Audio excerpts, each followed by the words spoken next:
Hey guys, Kevin Shaw here, Editor-in-Chief of Mopar Connection Magazine. Today we're going to do one of my favorite things when it comes to classic cars, and that's putting together an engine. This is not necessarily going to be a step-by-step tutorial. Believe it or not, we actually have already done the step-by-step tutorial on this short block, actually a little bit over a year ago, maybe even 2 years ago, on Mopar Connection itself. And I'll put the hyperlink up here in the corner. Here or here? I don't know. I think it's over here. And that way you can check out all the different parts that we used and all the different torque specs and make sure that if you want to build it just like we're doing today, you can follow step by step. This one's going to be a little bit more fun, a little bit easier, and I'll try to trim it so it's not a big, long, hour-long slog. So a little bit about this engine before we go any further is that it is a pretty standard Chrysler RB440 engine block that we fished out of a truck. It is actually nothing really special. It is a July 3rd, 1977 casting as per the casting here on the side. So it's really not some high nickel cast block. It's not some original numbers matching big horsepower engine block that we fished out of a Super B or a GTX. This is really just something out of a pickup truck. And we took it from the standard cylinder bore of 4320 to 30,000. So that puts us at 4350, and we are running a K1 Technologies 4 1/4 inch stroke crank. That's a ½ an inch bigger than the standard 4 3/4 inch stroke crank. So we are gaining some cubic inches, a little bit in the cylinder and definitely in the crank. We also are going with a longer connecting rod. It's a 7/100 length rod, and we are running the MAHLE PowerPak flat top piston you can see here. And we are working with all Cleveite bearings and the Cleveite ring pack. But the one thing that you might see that really makes this short block unique is that we are running the SD Concepts billet main caps and steel girdle kit. Now, normally you would run a girdle kit on something really wild, maybe a blown application, a really heavy-duty nitrous engine, or on a supercharger turbo application, or frankly an engine that you plan on spinning 9,500 RPM. This was really just for us an exploration in seeing how well the system works, how easy it is to adapt it to a standard 440 engine, and quite frankly, how well it fits. So what you're seeing is Jim Hannon and I putting in the 4 1/4 inch stroke crank. We're making sure that we've got all the surfaces well lubricated with some Permatex assembly lube. All of our bearings look great. They are set in all their perches, and then we're putting on all the main caps. Because we are running the SD Concepts billet main caps, they provide us with a full set of ARP studs that we have already in the block, and that makes it a lot easier to slide every main cap into its proper perch, and they're all numbered, by the way, which is really convenient, and then torque them down to 85 pound-feet. This alone would be enough for most people, as a 2-bolt main cap is really strong enough to handle most street applications. Again, this is super duper overkill, and I'm really not expecting a lot of you guys to run out and replicate this, because honestly, how many of you are running a big supercharger or a big turbo setup on your street car? And since we're only running maybe 10.5 to 1 compression, we're not going to be making the power that's going to stress the 2-bolt main caps enough to necessitate a girdle. But we do want to show you how a girdle works in case a lot of you guys get a wild hair and want to install one yourself. Now, a lot of you might have noticed this engine sitting in the background of multiple videos that we've done here on the channel and wondered, well, why the heck did Kevin even bother taking it apart? It looked like it was an already assembled engine. And to be honest, I was in the same boat. But in final assembly, I discovered that the camshaft itself was pretty tight in the journals. And a tight camshaft is a very, very quick way to wipe out a whole engine. So what we ended up doing was taking the whole engine apart, besides the cam, and taking it over to our friends over at Tommy's Auto and Machine to have them take a look at it. Thankfully, it didn't require new bearings. All it took was a little bit of emery cloth just to clearance the bearings and to make sure that the camshaft slid in very nice and rotated without very much effort. It's still a little snug, but not enough for us to be worried, and we were very happy with the results that the guys at Tommy's got after doing just a slight polish on those bearings. So the next step after we finish putting in the pistons and getting the girdle on is that we're going to pull the camshaft out just a little bit, put a little extra assembly lube on there, and slide it all back in and give it a couple rotations just so that we have all the surfaces nice and well lubricated. After about a half a dozen engine builds and really getting sick and tired of the old rope style gaskets that would seal up the rear main, I got hip to the Mancini Racing billet rear main seal, which makes life demonstrably easy. This billet rear main seal does all the work that we had to customize or fight with when it came to just a factory style rebuild. It is worth going out, hitting up Mancini and grabbing one of these, as they include new rubberized dual seals on each side. You're not using the old rope gaskets like on the originals, and it does come with its own hardware as well, so you're really going to get a really good seal that's never going to leak. We've had tremendous luck with the Mancini rear main seal, and I strongly suggest it for anyone. It really doesn't matter if you're building a 540 cubic inch big gnarly stroker that's making a ton of horsepower, or just a put around town truck engine. This billet rear main seal will totally pay for itself in just the course of a couple months. So when it comes to running this girdle, we actually have to run two sets of gaskets. Obviously one between the skirt of the block and the gasket, and that's what we have this one for. But we have to get this gasket in here first, then tighten down the girdle before we can put this gasket on and our oil pan. Alright, we got all of our hardware cleaned up, and they're in here loose because obviously you don't want to have everything tightened down and try to put the girdle on and have things not aligned. So we're just giving a little bit of wiggle room. We already got our gasket on. Because it is a rubberized cork gasket, we don't need to use a bunch of RTV, we don't need to goop it up. It will seal nice on its own, and it's one less thing to do. So we've got all these guys ready to go in. Let's drop the girdle on. And that's the problem with you trying to thread a porcupine here. Yep, that's it. Should go by. There you go. Just a little bit of motivation. Yep. We're gonna tighten down everything for tying our main caps to the girdle. We put a shallow nut here, then we put our windage tray gasket for Mr. Gasket on, and then we get an oil pan. Alright, so we got the girdle on, girdle's on tight, we're in good shape there. But before we go any further, we definitely need to clean out all of our journals, and we're going to wipe down the cylinders. So we'll use our favorite tool, can of brake clean. I got it. Nice lint-free rag. Preferably don't use the red assembly rags, because boy do I find Little red. you'll find red fibers everywhere you go. Little pink See, dingleberries. we're already getting some contaminants out of here. You don't need that stuff in your oil filter. You don't need that stuff. You don't need to embed it in a bearing. Right. Okay, I'm gonna roll it over just so I can get to all the good. Alright, we're looking good. We're gonna do the even bank first. Tell you what, one of the best things, this ring compressor got off a Summit. Boy, that went in nice. That went in so nice. Let's rotate it around. I like to snug them. I know some guys run them loose, but since I move it around so much, it doesn't hurt to snug it. Holy cow, that went in nice. That slid in so nice. I can't believe it. Okay, you ready? Okay. Oh, she went in beautiful. How are your knees? Old. Old. Built my first engine when I was 12. Of course, it was a Mopar, it's a 340. 340 wasn't even out yet. It was the 331 DeSoto. We're tight here.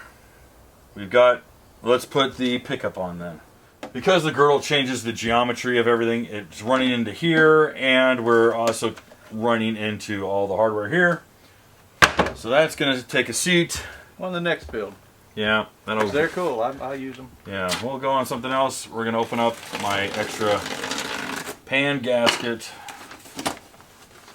Pickup's in, gasket's down. Everything else is torqued down. Everything's tight, so it might be a little bit of a pill to feed it through all the holes, but well, and then it just fell together. And then it goes on really nice with no problem. So you know, why am I complaining? Well, it wasn't easy. Got our dots lined up. Now I'm just drawing the gear onto the cam ever so slowly.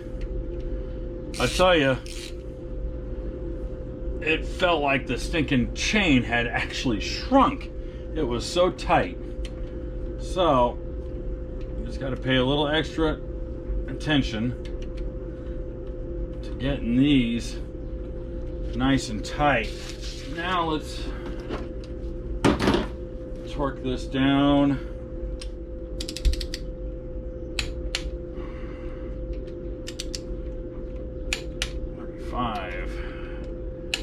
35. All right. Okay, timing gear is on.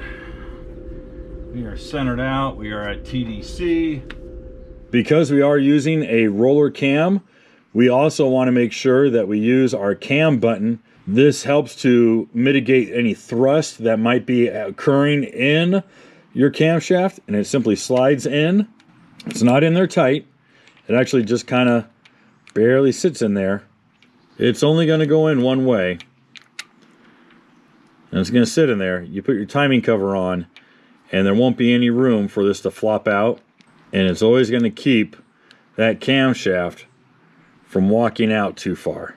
There are some nylon ones. I have used nylon before, but I like these roller ones a lot better. All right, Jim saved us with another part of his. We got ourselves a new timing cover. We just have to flatten out the lip just a hair. No, that doesn't mean drive it through the top of the thing. Oh, yeah. Yeah, it'll be fine. That came out perfect. Okay, well, Dum, dum, dum. she's a little crusty. We're going to put her in the sandblaster. And then I'll probably sweep the garage later today. And then we'll put this one on.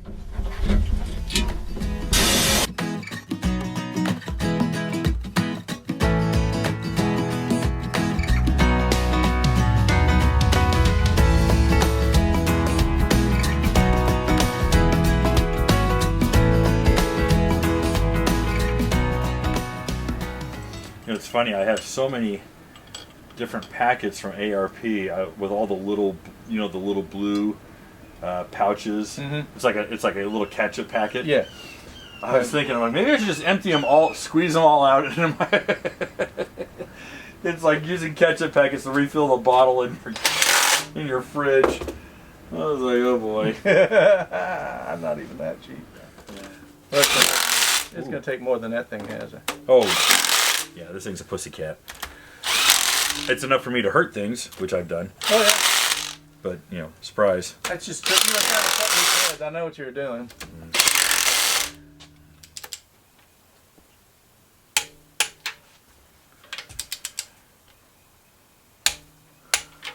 A 2, a 3. Last check on 65. Yeah, if you feel like 3 or 4, I'm going to feel just fine. And I'm going to be all right. Gosh, progress. That's all I want. Just some progress. Oh, I like to soak them. Yeah. Got them in VR1. Valvoline VR1. What is that? That comes out. Am I touching? Are you telling me they need to be on top? I can't remember if the bridge is outery, and I haven't messed with these. I know, I saw them the other day. Oh, there they are in the bag. Bag.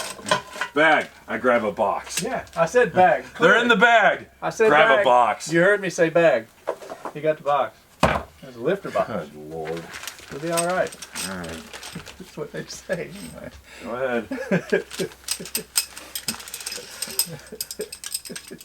ahead. Getting our push rods in. Setting them in nice. all of our lifters are installed the right way, as opposed to the first clip that we showed you, where they were clearly wrong. And as you can see, we got the right kinds of push rods. They set in nice. We're ready to roll. And just in case you guys wanted to know, we got these from 440 Source.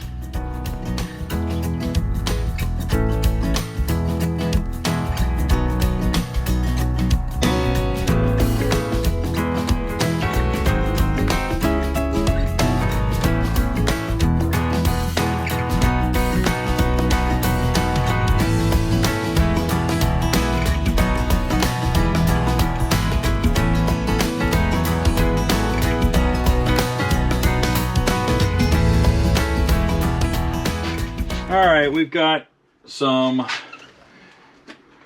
Permatex Ultra Black. Whoop, it's still going.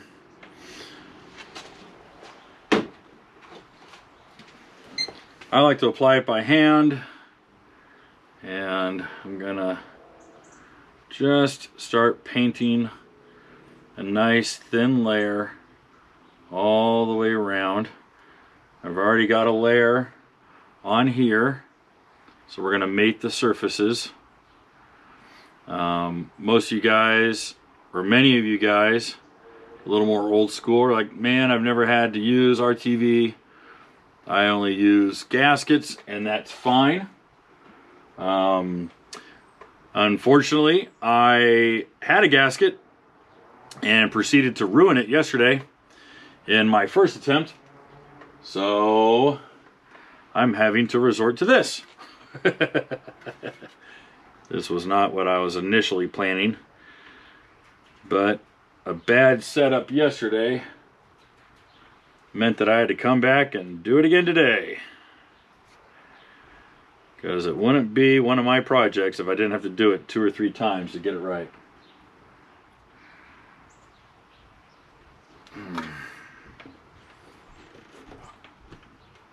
Okay. Come on, get in the pins. Oh, I am certainly going to have to clean all this up and do another coat of paint if I want it to look as nice as I typically like it to do.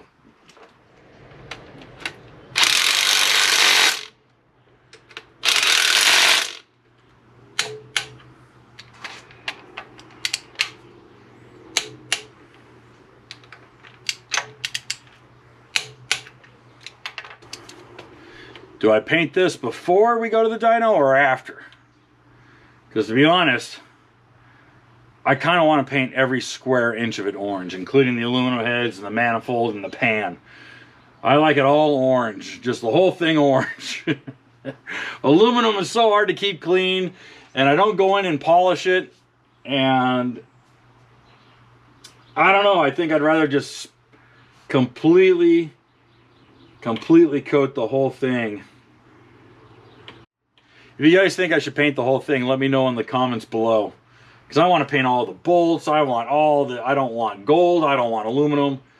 I even want to paint these black wrinkle covers orange and just leave the trick flow polished. But let me know what you guys think. How should we paint the engine? Okay, just like I did with the Charger, I'm going to use one of Terry Auto Lab 2-piece gasketed thermostat housing adapters. It's been fantastic on the Charger. Figured it'd be fantastic on the 505.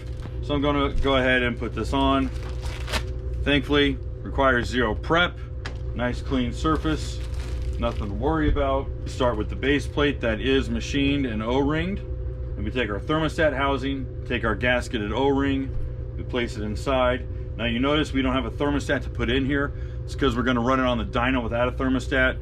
The dyno does have temperature controlled water, so I'm not necessarily worried about it. When this engine ends up going into a car, then I'll put a thermostat in it, but for right now we're going to run it without. Use our supplied hardware, drop these guys in, and tighten them down. This is going to be a nice little addition to this engine that I am happy to use on all future builds. Okay, beautiful. What we're doing right now is that we are going through and effectively lashing all the valves, but because they are hydraulic rollers, we actually don't have to worry about lash so much as preload. And a little bit of homework showed that it likes a full turn of preload, so we're gonna go through every one of these and go one by one and adjust all of our rockers so that we get our preload set and make sure that they're all happy. Like Jim was saying though, is that once we get on the dyno and get some oil pressure and when we get running, chances are we're gonna have to reset them again, or at least double check them to be sure. But that is going to be what we're doing right now. Well, we discovered something looking at the cam card from TrickFlow, is that their recommended rocker arm ratio is a 1/7, and to be honest, I don't really know what we got. I really don't know if we've got one. I thought we had 1/5s from Harlan Sharp, but these are the recommended rockers that come with this kit, so maybe they are 1/7s. Unfortunately, I don't have it written down anywhere. I didn't keep the box because, you know, that's the kind of idiot that I am, and they're not marked anywhere. So the advertised lift is 600 by 600 intake and exhaust, with 400 lift on both intake and exhaust. So we'll see. My initial ballpark of about 6. I thought I was thinking about 6 1/4 horse. Might be a lot less, just depending on our rocker arm ratio. But we've set all our valve lash. So next thing to go on is our tray, intake manifold, and we'll button up the top end. And we'll go from there.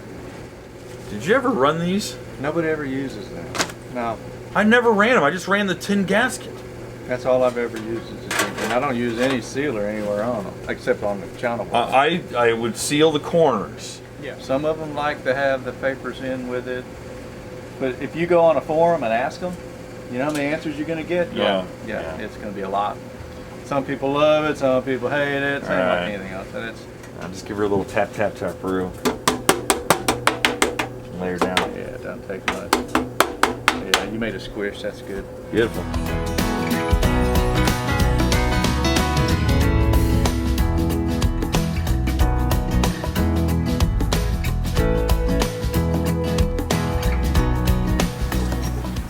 Alright, we're at 40. I usually use the German spec Guten type. Guten type. Guten type.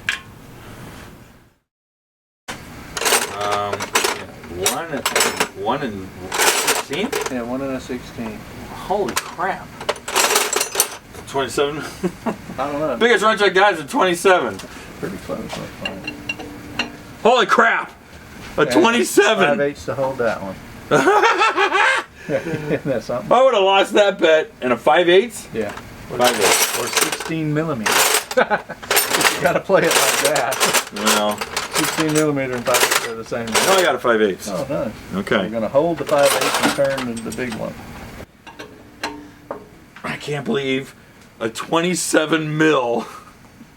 Why would I have a 27 mil wrench? I don't remember buying this stinking thing.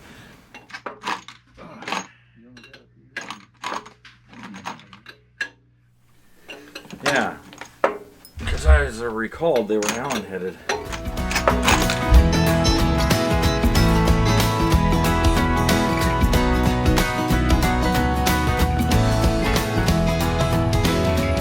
I've been pretty lucky over time. I've not ever fired one up backwards.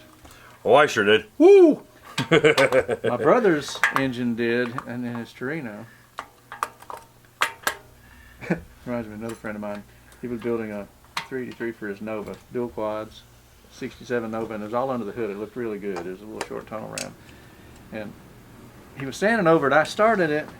He was standing over it, whacking the throttle.